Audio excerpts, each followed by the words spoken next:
राम राम जी, आत्ममंथन में आपका स्वागत है। अब हम मूलांक 7 वालों के बारे में प्रेडिक्शन कर लेते हैं। देखो, मैं पूरे वीक की तो आपको बता नहीं पाई क्योंकि हनुमान जन्मोत्सव था, तो उनके जन्मदिन को मनाते मनाते मेरा गला बंद हो गया, बिल्कुल आवाज़ नहीं निकल रही थी। इस कारण से मैं आप लोगों को वीडियोस नहीं दे पाई। अब थोड़ा बेटर है तो मैंने वेडनेसडे, थर्सडे, फ्राइडे, सैटरडे मतलब 4 दिन के लिए आपके लिए प्रेडिक्शंस और गुरु मंत्र साथ में बता रही हूँ। लेकिन एक रिक्वेस्ट है, हम्बल रिक्वेस्ट, आप लोग मुझे व्हाट्सएप पे भेजते रहते हो वीडियो कब आएंगी, वीडियो कब आएंगी। आप लोग मुझे प्लीज़ यूट्यूब पे चैनल पे भेजो, आपके सभी कमेंट्स का आंसर मैं दूंगी। आप मुझे पर्सनल में तब तक मत कमेंट करा करो जब तक आपने कोई क्वेश्चन नहीं भेजना हो, या तो क्वेश्चन है तो आप भेजो, आपने हॉरोस्कोप दिखानी है तो भेजो, है कोई बड़ा ज़रूरत है ना, कभी आपको बहुत ज़रूरी है मुझसे बात करना, तब आप मैसेज भेज सकते हो। अदरवाइज़ छोटे छोटी चीज़ों के लिए मुझे मैसेजेस मत भेजो प्लीज़। मैं इतने सारे मैसेजेस देख नहीं पाती हूँ, फिर आप लोगों को लगेगा कि मैं इग्नोर कर रही हूँ। आप यूट्यूब पे जो है कमेंट्स करो, मैं वहीं पर जो है आपको देख पाती हूँ, क्योंकि यहाँ पे व्हाट्सएप के मैसेजेस मैं देख नहीं पाती, मेरी टीम ही हैंडल करती है। फिर आप लोगों को लगेगा कि बीच में हमें इन चीज़ों के जवाब नहीं मिल रहे। ठीक है, तो आप प्लीज़ वहाँ पे करें तो रिज़ल्ट आपको मिल ही जाएगा। अब बात कर लेते हैं वेडनेसडे की। वेडनेसडे वाले दिन मुझे ऐसा लगता है यहाँ पे आपके लिए बहुत मुश्किल से जद्दोजहद, बहुत स्ट्रेस और बड़ी तकलीफ झेल कर, चोट चपेट लगाकर आपको जाके कहीं रिजल्ट मिलता हुआ दिखाई दे रहा। तो भैया मैंने तो ये जीत बड़े डंडे खा के ली है, यानी कि बड़ी मुश्किल से, तो ये मेरे को बहुत स्ट्रगल के बाद जीत मिली है। तो कोई दिक्कत नहीं है।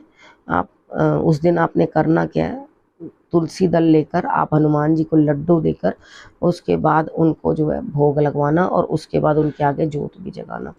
अब थर्सडे वाले दिन आपको कुछ हाथ का काम करना पड़ेगा, आप कुछ क्रिएटिविटी अपनी दिखाओगे, लेकिन दिमाग डिस्टर्ब्ड है। करना तो चाह रहे हो, कुछ कर भी रहे हो, लेकिन अंदर से मन जो है ना बड़ा बुझा बुझा सा है, समझ नहीं पा रहा क्या करूं क्या ना करूं। बिल्कुल किसी भी चीज़ में दिमाग जो है इंडल्ज नहीं हो रहा। देखो सबसे बड़ी बात क्या है, अपने दिमाग को नहा के परेशान मत करो। कितनी बार क्या होता है, हम लोग खुद पे खुद ही टॉर्चर करते हैं। किसी ने मुझे ये कह दिया, इसने मुझे वो कह दिया, इसने मुझे ये कह दिया। अरे भैया, लोगों का तो काम है कहना, ठीक है ना। तो उनका एक ही काम होता है कि उनको कोई काम ही नहीं है, तो वो करेंगे क्या, आपके बारे में कुछ ना कुछ टीका टिप्पणी करेंगे बैठे हुए। कभी आपको कहेंगे आप अकेले रहते हो, कभी आपको कहेंगे आप इसके साथ क्यों रहते हो, उसके ये उधर क्यों जा रहे हो, कभी आप ये पहन क्यों रहे हो, कभी आप ये खा क्यों रहे हो। उनको आदत है कुछ ना कुछ कहने की। अपना जीवन जीना तो इग्नोर करो और अपनी लाइफ बिंदास जियो, परवाह ले, ठीक है। कोई परवाह करने की ज़रूरत नहीं है। कोई खुश है खुश रहे, कोई नहीं खुश है ना खुश रहे। कोई आता है मोस्ट वेलकम, नहीं आता बहुत ही अच्छा, ठीक है। और उसके बाद अपने जीवन को मस्ती से जीना शुरू करो। असल मायने में एंड ऑफ द डे कई आते हैं और कई चले जाते हैं। लोग मतलब ही होते हैं, मतलब के कारण आपको याद करते हैं, अदरवाइज उनको आपसे कुछ लेना देना नहीं होता। ये चीज़ समझ के रखो, ठीक है। फ्राइडे की बात कर लेते हैं। फ्राइडे वाले दिन आपके लिए कहीं ना कहीं कोई लेडी है जो हेल्प करती हुई दिखाई देती है। यहाँ पर आपका दिन साधारण निकलेगा, लेकिन उनकी सलाह आपके बहुत काम आने वाली है। तो शायद वो लेडी मैं ही हूँ जो आपको सलाह दे रही हूँ, ठीक है। कि आप अपने काम में मस्त रहो, अपनी ज़िंदगी में खुश रहो। आजकल कोई किसी को खुश देख के खुश नहीं है, ठीक है ना। अपनी मस्ती में रहो, इंजॉय योर लाइफ और मस्त रहो। सैटरडे की बात कर लेते हैं। सैटरडे वाले दिन आप दोबारा से नए सिरे से शुरुआत, मतलब कि मुझसे आप थोड़ा इम्प्रेस हो गए लगते हो, ठीक है। और उसके बाद आप कह रहे हो, सोच रहे हो नहीं नहीं मैंने ये सब चीज़ें नहीं करनी, ये सब चीज़ें नहीं सोचनी, मैंने नए सिरे से सब शुरुआत करनी है और मैंने अब आगे बढ़ना ही है। चाहे कितनी भी मैं लेट हो गई हूँ या कितना भी लेट हो गया हूँ इस चीज़ के लिए, लेकिन मैंने करके ही दम लेना। तो बहुत बढ़िया बात है, बहुत जल्दी से आपके पास सैटरडे वाले दिन कुछ ना कुछ आ रहा है। हिम्मत करके दोबारा से नए सिरे से शुरुआत करो और आगे बढ़ने की कोशिश करो, रिजल्ट बढ़िया निकलेंगे, ठीक है। अब बात करते हैं गुरु मंत्र की। देखो एक नई शुरुआत, देखो कार्ड्स भी, गुरु मंत्र भी यही कह रहा है कि नई शुरुआत आपके लिए कुछ आने वाली है। देखो एक चीज़ पल्ले बांध लो, जब आप ऊंचे चढ़ते हो ना, बर्दाश्त करना ज़रूरी बन जाता है, ठीक है। कोई आपको अच्छा कहेगा, कभी हम कितने सेंसिटिव हो जाते हैं, रोने लग जाते हैं, अरे इसने ये क्यों कह दिया, वो क्यों कह दिया, फिर दोबारा वही चीज़ रिपीट कर रही हूँ, कहने दो, ठीक है। थोड़ा सा सहन शक्ति अपने अंदर बर्दाश्त कर लो। देखो भगवान कहते हैं जब तुम अपमान सहना भी सीख जाओगे ना, तो तुम मेरे बड़े नज़दीक आ जाओगे। क्योंकि भगवान का क्या काम है, वो भी तो बेचारा अपमान ही सहता है।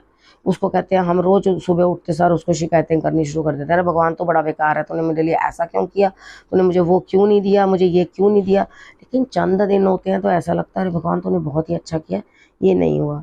ठीक है ना। एक लड़की थी, उसका रिश्ता कहीं पे हो रहा था, पेरेंट्स भी चाहते थे कि इसका रिश्ता यहाँ पर हो जाए, एग्जाम्पल दे रही हूँ एक, ठीक है। तो यहाँ पे मगर उस लड़की का रिश्ता नहीं हुआ, तो पेरेंट्स बड़े ना उम्मीद से हो गए, और उनको लगा कि हमारे लड़की के हाथ से तो कितना बढ़िया रिश्ता छूट गया, बड़े अच्छे घर में मेरी लड़की राज करती, इनका एक ही एक लड़का था, बहुत अच्छे से रखती, ये करते। लेकिन थोड़े दिन, कुछ चंद 7 दिन नहीं कहने चाहिए, कुछ साल बीतने के बाद मालूम पड़ा कि वो लेडी जो है विडो हो गई है, जिसकी मतलब शादी हुई थी, और उसके बाद घर बार पूरा बर्बाद हो गया, बिजनेस के डेप्ट इतने ज़्यादा हो गए हैं कि वो जो लड़की है विडो है, वो 2 बेटियों के साथ मिलकर जो है सारा का सारा काम जो है संभाल रही है, और अकेली बहुत परेशान है। यानी कि दिनों के अंदर 3 लोग की डेथ हो गई, यानी कि उस लड़की की मदर इन लॉ की, फादर इन लॉ की, और उसके बाद हस्बैंड की। तो अब वो लड़की मतलब पैसा तो है उसके पास, लेकिन लाइफ बड़ी मिजरेबल हो गई। तो इधर हम लोग, अब उसके पेरेंट्स लड़की के कहते हैं भाई बहुत ही अच्छा हुआ जो अब हमने यहाँ अपनी बेटी की शादी नहीं करी, हमारी बेटी बच गई। अब यहाँ देखो अकेले कैसे जिंदगी काटती वो। अब यहाँ पे हमें later on in the bigger picture पता चलता कि हमारे लिए जो भी ईश्वर कर रहे थे बहुत ही अच्छा कर रहे थे, हमें समझ में ही नहीं आई, हम उसी में ही भूल ढूंढते रह गए, ईश्वर को गाली देते रह गए, उनको बुरा भला कहते रह गए, अरे भगवान तू बड़ा बुरा है, तूने मेरे लिए ये नहीं किया, तूने मेरे लिए वो नहीं किया। वो बुरे नहीं है, आपके लिए बहुत अच्छा कर रहे हैं, सोच कर देखना, आपको पता नहीं कहाँ कहाँ से बचा कर ले जाते हैं और आप समझ नहीं पाते। ठीक है, ज़रूरी नहीं होता हर कोई मिठाई हो, कुछ लोग आपको जीवन में नश्तर चुभाने ही आते हैं। ठीक है, तो उन नश्तरों से भगवान पता नहीं अपने हाथ रख रख के आपको ऊपर से निकाल देते हैं, आपको समझ में नहीं आता। ठीक है, तो उनके करे को समझने की कोशिश करो और आगे बढ़ो, बस यही समझाना चाहती हूँ। रखना अपना और अपनों का बहुत अच्छे से ध्यान, और अगले हफ्ते मेरे आने का करना इंतज़ार। तब तक के लिए नमस्कार।